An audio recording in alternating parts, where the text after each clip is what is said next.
Daniel 4 from the Net Bible.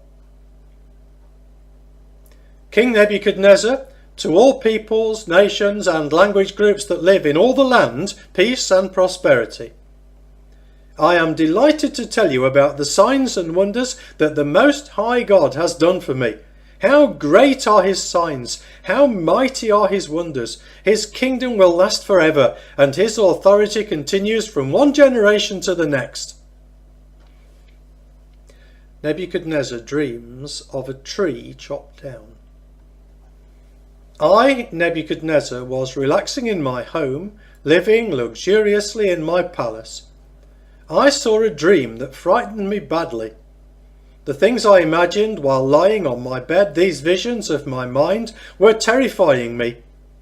So I issued an order for all the wise men of Babylon to be brought before me so that they could make known to me the interpretation of the dream. When the magicians, astrologers, wise men and diviners entered, I recounted the dream for them, but they were unable to make known its interpretation to me. Later Daniel entered, whose name is Belteshazzar after the name of my God, and in whom there is a spirit of the holy gods. I recounted the dream for him as well, saying, Belteshazzar, chief of the magicians, in whom I know there to be a spirit of the holy gods, and whom no mystery baffles, consider my dream that I saw, and set forth its interpretation. Here are the visions of my mind while I was on my bed. While I was watching, there was a tree in the middle of the land. It was enormously tall. The tree grew large and strong. Its top reached far into the sky. It could be seen from the borders of all the land. Its foliage was attractive and its fruit plentiful. On it there was food enough for all. Under it the wild animals used to seek shade, and in its branches the birds of the sky used to nest. All creatures used to feed themselves from it.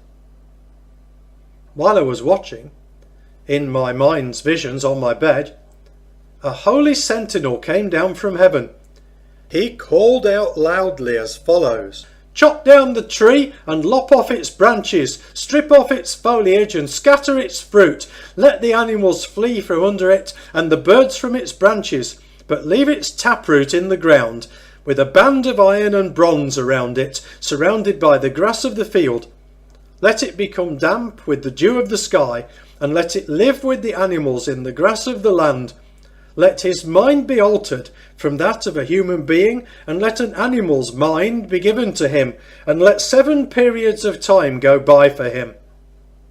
This announcement is by the decree of the sentinels. This decision is by the pronouncement of the holy ones, so that those who are alive may understand that the Most High has authority over human kingdoms, and he bestows them on whomever he wishes. He establishes over them even the lowliest of human beings. This is the dream that I, King Nebuchadnezzar, saw. Now you, Belteshazzar, declare its interpretation, for none of the wise men in my kingdom are able to make known to me the interpretation, but you can do so, for a spirit of the holy gods is in you. Daniel interprets Nebuchadnezzar's dream.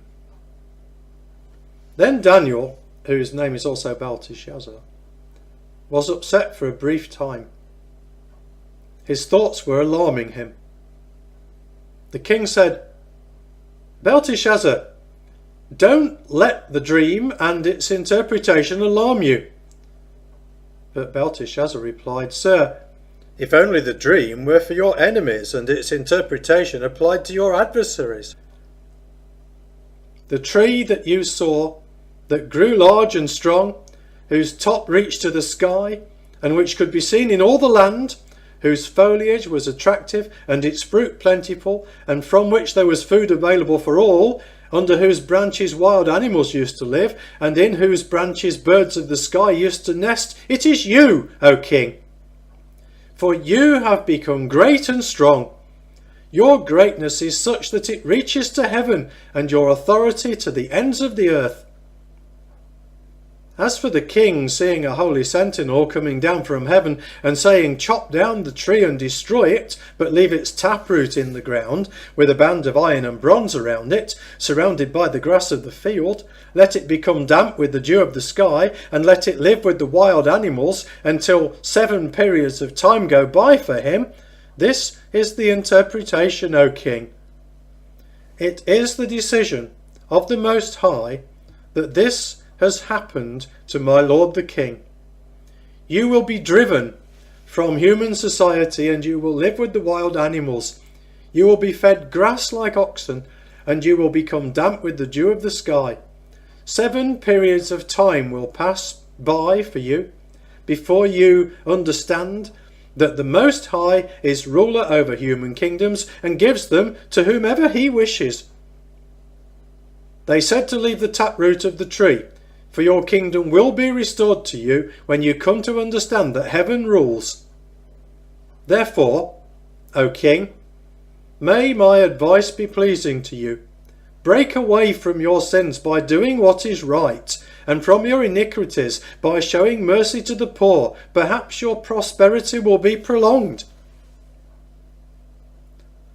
Now all of this happened to King Nebuchadnezzar. After 12 months, he happened to be walking around on the battlements of the royal palace of Babylon. The king uttered these words, "Is this not the great Babylon that I have built for a royal residence by my own mighty strength and for my majestic honour?" While these words were still on the king's lips, a voice came down from heaven. "It is hereby announced to you, King Nebuchadnezzar, that your kingdom has been removed from you. You will be driven from human society, and you will live with the wild animals. You will be fed grass like oxen, and 7 periods of time will pass by for you before you understand that the Most High is ruler over human kingdoms and gives them to whomever he wishes." Now in that very moment, this pronouncement about Nebuchadnezzar came true. He was driven from human society. He ate grass like oxen, and his body became damp with the dew of the sky, until his hair became long like an eagle's feathers, and his nails like a bird's claws. But at the end of the appointed time, I, Nebuchadnezzar, looked up toward heaven, and my sanity returned to me. I extolled the Most High, and I praised and glorified the one who lives forever.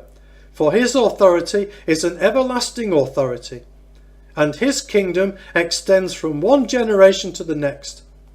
All the inhabitants of the earth are regarded as nothing. He does as he wishes with the army of heaven and with those who inhabit the earth. No one slaps his hand and says to him, "What have you done?" At that time, my sanity returned to me. I was restored to the honour of my kingdom, and my splendour returned to me. My ministers and my nobles were seeking me out, and I was reinstated over my kingdom. I became even greater than before.